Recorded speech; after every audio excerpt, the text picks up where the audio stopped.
primeiro gol, Matheus Bueno, no peito na raça, ganhou a parada, fez 1-0, um belíssimo gol do Matheus Bueno, hein? Que não é de pisar na área, mas pisou muito no jogo de hoje. Presidente. Coisa rara, né, do Matheus Bueno. É um leão ali no meio campo, distribuindo o jogo, mas hoje foi feliz, né? Finalizou uma bola indefensável pro goleiro, abrindo a contagem, né? Fez 1-0. E aí o segundo gol, olha que golaço. Olha que golaço do Bruninho, uma jogada do Bruno José, um cruzamento. E esse gol que tá na história aí por conta da beleza, né? Da jogada do Bruno José e também do recurso do Bruninho, presidente. A bola veio cruzada do Bruno José.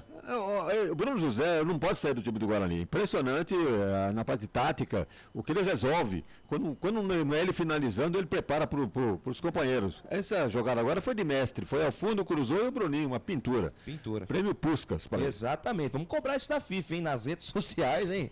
E agora o lance do Tombense, ó. O chute do Matheus Friso. E, bom, no rebote do Douglas Borges, eu imaginei que eu ia gritar gol do Tombense aqui, mas...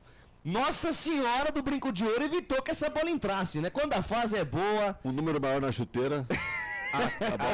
Era meio número maior. E olha que o Fernandão é grande, né, Albert? Aquela Joanete lá que ele foi lá mexer esses dias aí, foi na podóloga. Faltou ela, hein? Mas que lance, hein? E aí, já no segundo tempo, olha que lance do Bruno José, hein? Que dó. Mereceu o gol, Bruno José. É uma jogada bonita, ele puxa o lance, ele fez isso contra o Ituano também, vocês vão se lembrar. Uma jogada muito parecida, só que ele chutou de fora da área. Inter de Limeira. Contra a Inter de Limeira também, ele tem esse recurso. Aí o lance do Marcelinho, foi o único lance mais perigoso do Tombense no segundo tempo. E a boa defesa do Douglas Borges. E assim, a gente tem falando, né? Quem tá entrando no time do Guarani não tá deixando a desejar. Pegou horário e saiu. Douglas Borges ainda invicto na meta do Guarani, Albert. Exatamente, né? Sua quarta partida como titular, ele só tomou um gol. Lembrando que foi contra o Avaí, né? Que não acabou... perdeu um jogo. Exatamente, ele entregou a paçoca, foi contra o Avaí. E aí o terceiro gol, jogada que começa com o Bruninho, o Bruno José bate, o Felipe Garcia pega, Bruno José muito inteligente, volta o lance com o Lucas Araújo. Que partida do Lucas Araújo hoje, hein? E aí ele acha o Bruninho, que gira e faz o terceiro gol do Guarani, faz a tábua explodir 3-0, presidente. Essa jogada, o detalhe, né?